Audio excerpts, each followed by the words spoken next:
1 লাখ নিযুক্তিৰ বাবে বাকি থকা 12-14 হাজাৰ নিযুক্তিৰ প্ৰক্ৰিয়াও আমি জুলাই মাহত আৰম্ভ কৰিম এই বছৰৰ ভিতৰত 1 লাখ পাৰ হৈ যাব কিন্তু এতিয়া মোৰ মনত বিশ্বাস আছে যে 1 লাখ নিযুক্তিতে আমি থমকি নৰওঁ নিযুক্তি আৰু হ'ব কাৰণ মেধাৰ ভিত্তিত নিযুক্তি হোৱাৰ যিটো পৰিবেশ সেই পৰিবেশটোক আমি ধৰি ৰাখিব লাগিব প্ৰত্যেক বছৰে এনেকুৱা একোটা মেগা নিযুক্তি য'ত নেকি অন্তত 20-25-30 হাজাৰ ল'ৰা ছোৱালীয়ে একেলগে চাকৰি পাওক তেনেকুৱা চিন্তা মই মোৰ মানসপটত ৰাখি থৈছো আগলৈও আমাৰ এই যাত্ৰা চলিব কাৰণ আমি অসমৰ মেধা ল'ৰা ছোৱালীক কৰ্মসংস্থাপন পোৱাটো বিচাৰো কিন্তু ইয়াৰ লগে লগে পঢ়া শুনাৰ পৰিবেশৰ কাৰণে কেন্দ্ৰীয় চৰকাৰৰ চাকৰিসমূহতো আমি লাহে লাহে প্ৰতিযোগিতা কৰিব পাৰিম কাৰণ বৈদ্যায়তনিক পৰিবেশ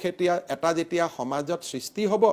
হি অকল অসম চৰকাৰৰ চাকৰিতে সীমাবদ্ধ হৈ নাথাকে আমাৰ ল'ৰা ছোৱালীয়ে আকাশ চুব পাৰিব আমাৰ ল'ৰা ছোৱালীয়ে নতুন দিগন্তৰ সন্ধান কৰিব পাৰিব